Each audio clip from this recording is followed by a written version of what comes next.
In 1970, Miles Davis released Bitches Brew, an album that didn't just change jazz, it fractured it. It was loud, electric, chaotic, and revolutionary.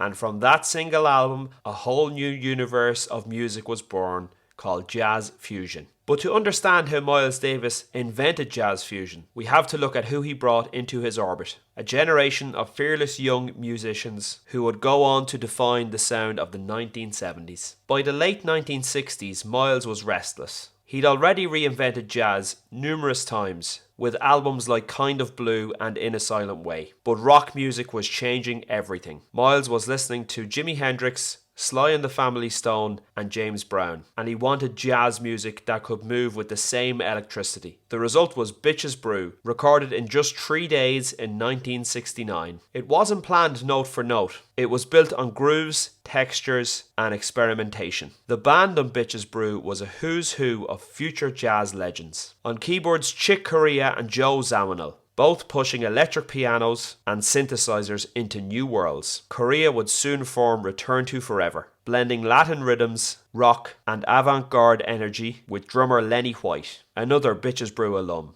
Their music took Miles' electric vision and turned it into a new kind of fire, dazzling, technical and melodic. Joe Zawinul teamed up with saxophonist Wayne Shorter, another Miles veteran, to form Weather Report. Together they brought a more atmospheric side to fusion. Lush keyboards, deep grooves and spacey improvisation. Their sound became one of the most influential voices in modern jazz. Then there was John McLaughlin, the English guitarist of Irish heritage, whose searing tone cut through Bitches Brew like lightning. Miles famously told him, "Play like you don't know how to play the guitar," and he did in the best possible way. McLaughlin would go on to form the Mahavishnu Orchestra, blending Indian rhythms, rock intensity and jazz precision into a spiritual explosion of sound. Miles Davis wasn't just a trumpeter, he was a musical director. He created environments where musicians could explore without fear. He recorded long, open-ended jams, then spliced and edited them in the studio, almost like a modern producer. The result was Bitches Brew, part composition, part collage, and entirely groundbreaking. It challenged what jazz could be, no longer confined to swing or standards, but open to rhythm,